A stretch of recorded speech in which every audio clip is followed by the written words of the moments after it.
concept. If you want to learn about self-help, if you want to understand yourself and see what kind of man you really are and learn how to fight through adversity and learn how to get up when life's difficult and learn how to control your mind and learn how to struggle, then you can go to the boxing gym and you can get your ass kicked. You do not need to read any books. You need to get in the gym, walk in there and say, I'm going to fight the best fighter here every single day and not quit until you can eventually beat him.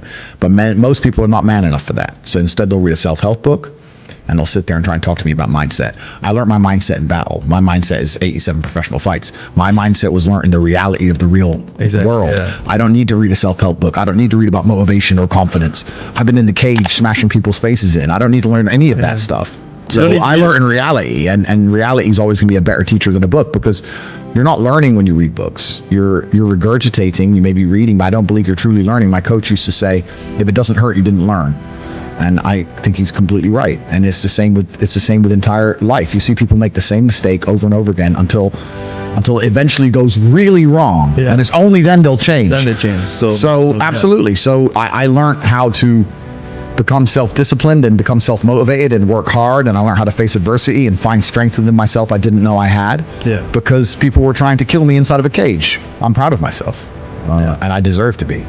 Most people don't deserve to be proud of themselves. And that's the truth. A lot of people say, oh, you know, I have confidence issues. And I say, if I was you, I would have confidence issues. Of course. I completely understand why you have confidence issues. You're a dork. But we have to be realistic here. We have to be absolutely not realistic, because the world is brutal and it's harsh. If you're not proud of yourself, you probably don't deserve to be proud of yourself, so you're not going to feel happy. And you just talked about confidence. Confidence comes from competence. The reason I'm confident is because I'm good at everything. If I'm unhappy with something and I'm uncomfortable with something, I fix it. That's endless motivation, which I don't truly believe in as a concept, but that's endless fuel for the fire. If I was unhappy with something about myself, regardless of what it was, I would be able to take all of that discomfort and turn it into endless energy to get the problem fixed. But these people seem to it's okay to be unhappy. Well, these people seem to sit and say, I'm really unhappy with X, but then stay doing X. So I don't believe they're truly actually unhappy. What you'll notice if you live life long enough is that somebody will sit and say to you, I'm unhappy being a loser. You say, why are you a loser? I just sit at home and play video games 7 days a week. And you're like, okay. And maybe 3 days of the week they're unhappy doing that. And that's the time they email you, and that's the time they want to make a change. But 4 days of the week, they don't really, it doesn't really bother them. It doesn't really bother them. Because if it bothered them 7 days a week, guess what? They would fix it. Correct. So I have very little sympathy for people. And that's not because I'm not a nice person, but it's because I've been so hard on myself, and I've been through so many things that were difficult, and I've been through so much pain and trauma myself, some of it self-inflicted, some of it given to me by God to make me a better person. But I've been so difficult on myself. It's very hard for me to look at somebody who's refused to be difficult on themselves and see them as my equal or feel sympathy or pity for them. Why would I feel pity for somebody who took the easy route when I took the hardest possible route? I took the hardest possible way to be the man I am, and you were too big of a and now you want me to feel sorry for you? I don't feel sorry for you. I don't feel sorry for these people. And because as a man, you can be anything you decide you want to be. That's the beauty of being a male. You can build your character completely from the ground up, just like a video game. Every single thing about me that people respect, I built. I was not born a world champion kickboxer. I was not born this intelligent or intellectual. I was not born this rich. I was not born this strong. I was not born this confident. I was not born this interesting. I was not born this charismatic and humble and gorgeous and tall and strong and sexy. I was not born none of these things. I became these things myself, so I deserve all the spoils of war. And anybody who decides they don't want to work hard enough to become those things, then they deserve to sit and accept they're my inferior. That's their problem. And me as a man, when I put myself through hell, when I have had such exacting, such stringent standards for myself, why would I then have less exacting, stringent standards on the people I meet? Why would I put myself through hell to be me and then meet someone who didn't put themselves through hell and then treat them like my equal? No, fuck you. I suffered when you didn't. So you're not my equal because you decided not to suffer. You have enjoyed comfort when I haven't, and that's fine, but don't expect me to look at you as my equal, because you're not. I'll snap your fucking neck. When I tell people that you are the sum of the 5 people you spend the most time with, everyone agrees. They go, yeah, that's probably true. The 5 people you spend the most time with, that's what you're gonna end up like. They say, yeah, that's true. And then they continue to hang around with people who they don't want to be.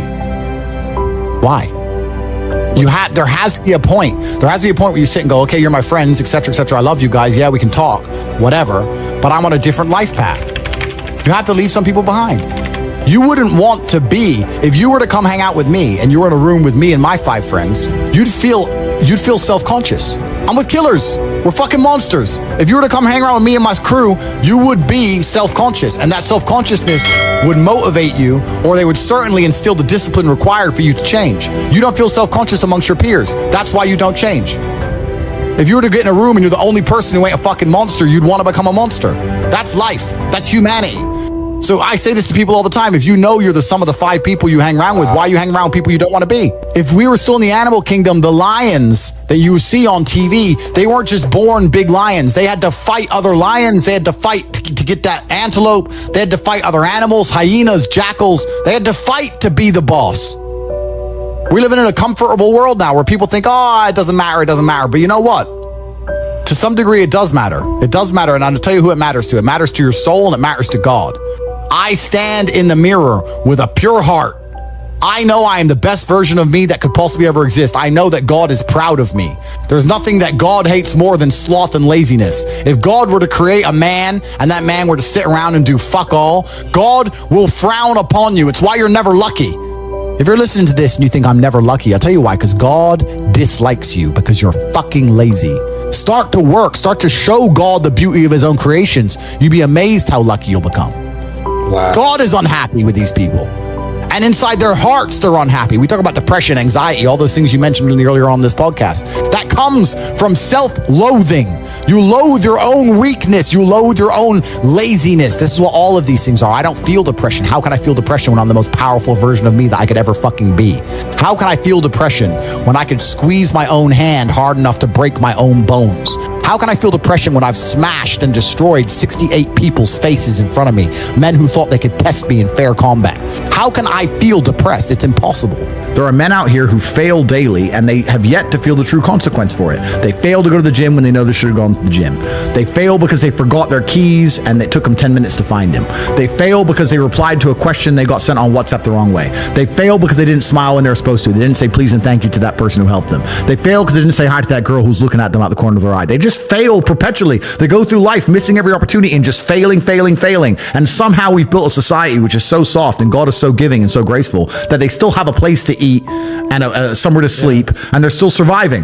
That shows how nice God is, because before this society, truthfully, if you were that level of failure, you would be dead. Survival of the fittest. Survival of the fittest. And none of these men out here are fit. No. Their mindset isn't fit. Their reality isn't fit. They're failures. They're failures. Yeah. And they're just failing every single day. And they go, oh, but you know what? Tomorrow I'll go to the gym. Yeah. You've been failing your whole life. That's all you've done is fail. And then you sit and wonder why people like me absolutely and utterly outcompete you. It is so easy to become a top tier male in the world today because the competition is so ridiculously low. There are 2% killers like me, and everybody else is amateur, head to toe amateur. They can't even pay attention to anything. They can't try anything. They're amateurs.